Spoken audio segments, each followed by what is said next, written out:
He was in the Navy. He became a prize fighter, a boxer who had a moderately successful career after he got out of the military, and he was known as Kid Chocolate. Talking about Lee Dorsey. And at WABC Swingin Sound Survey, the week of November the 11th, 1961, he is at 21, down from number 18, Ya Ya. If you grew up in the late 50s and early 60s, you probably have very fond memories of Ya Ya. A lot of people liked that song, enjoyed that song from that era.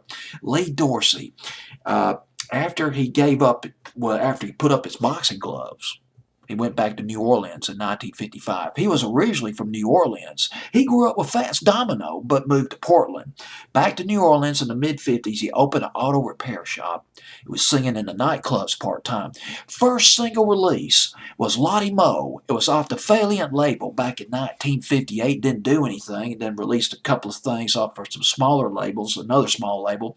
But then he met Alan Toussaint. Alan Toussaint.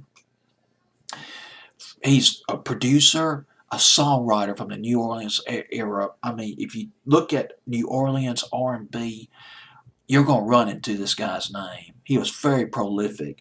And this is just an appetizer I'm going to give you. He wrote Mother-in-Law.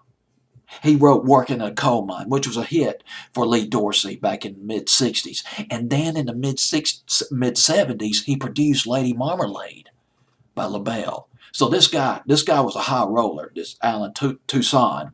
I keep mispronouncing his name. Toussaint. Well, Lee Dorsey teamed up with Toussaint, and they recorded Ya Ya. It was inspired by a nursery rhyme, sold 1 million copies. Huge hit for Lee Dorsey. And it's at number 21, the week of November the 11th, 1961, on WABC Swingin Sound Survey. Baby, it is swinging right and left.